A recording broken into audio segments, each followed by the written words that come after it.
नमस्कार मु Monalisa test with Monalisa channel को मु आपण मानकु स्वागत करुच्ची। मु आज आपण मानकु चाउल काकरा बनैकी देखैबी। वीडियो को स्किप न करी प्रथम रु शेष जाए देखंतु। जदि आपण माने आम चैनल को प्रथम करी आछन सब्सक्राइब करंतु आ पाखरे थिबा बेल आइकन को प्रेस करंतु नुआ नुआ वीडियो रो अपडेट पाइबे। तो चलंतु देखिना आज रेसिपी। चाउल काकरा पाई मु एसबु सामग्री नेइची। 500 ग्राम अरुआ चाउल को मु ग्राइंडिंग करके नेइची। 200 ग्राम गुड़, गोटे नड़िया, 100 ग्राम चीनी, 200 ग्राम रिफाइन तेल, किछि पानी, स्वाद अनुसार लुण, अल्प गोलमरीच गुंड। तो कड़े आमर गरम हो गलानी, अल्प पानी दबा फुटिया पाई।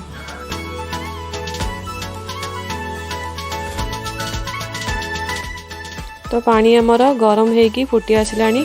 रखिथिबा गुड़ को देदेबा। गुड़ आ पानी को भल भाव में मिसई देबा।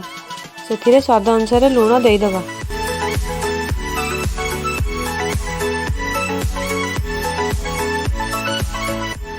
से आमे बाटी रखिथिबा चावल बटा को देदेबा। गैस को आमे लो रे रखिकी 2 ରୁ 3 मिनिट भल भाव में जंतीबा। तो एथिरे मु आउ टिके पानी देकी भल भाव जंती दउची।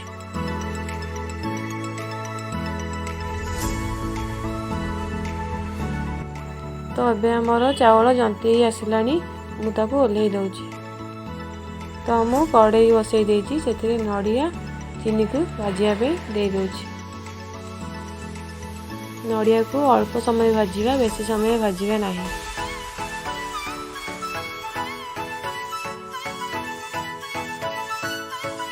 तो नड़िया आमर अल्प भाजी आसलानी। से मु गोलमरीच गुंड दे दउची।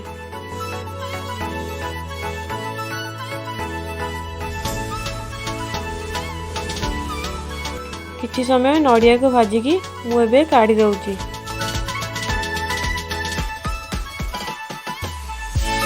तो एबे मु चंती रखिथिबा चावल गुड़ को भल भाव में चकटी दउची। पिठाटी नरम होवा पई मु भल भाव में चकटी दउची।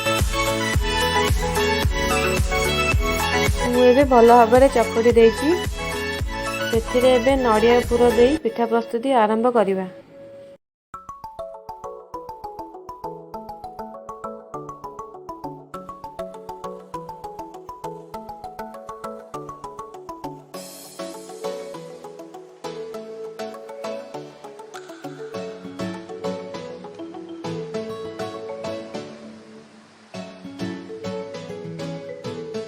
तो यही प्रोसेस रे मु एबे सब पिठा को गढ़ी दउची।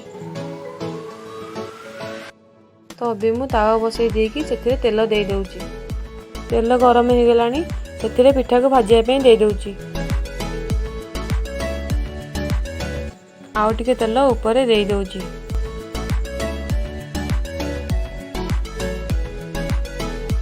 गोटे पट साइड हो गलानी। आर पट को उल्टई दउची।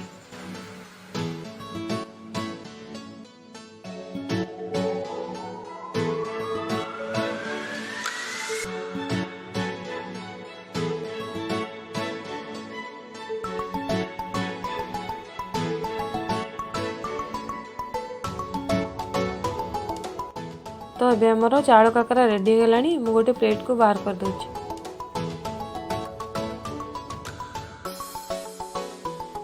जदि आपण मानकु मोर एही रेसिपीटी भल लागिला ताहेले लाइक करंतु, कमेंट बॉक्स रे कमेंट करंतु, सांग साथी रिलेटिव को शेयर करंतु, आउ सब्सक्राइब करिया को जमा ही भूलिबेनी।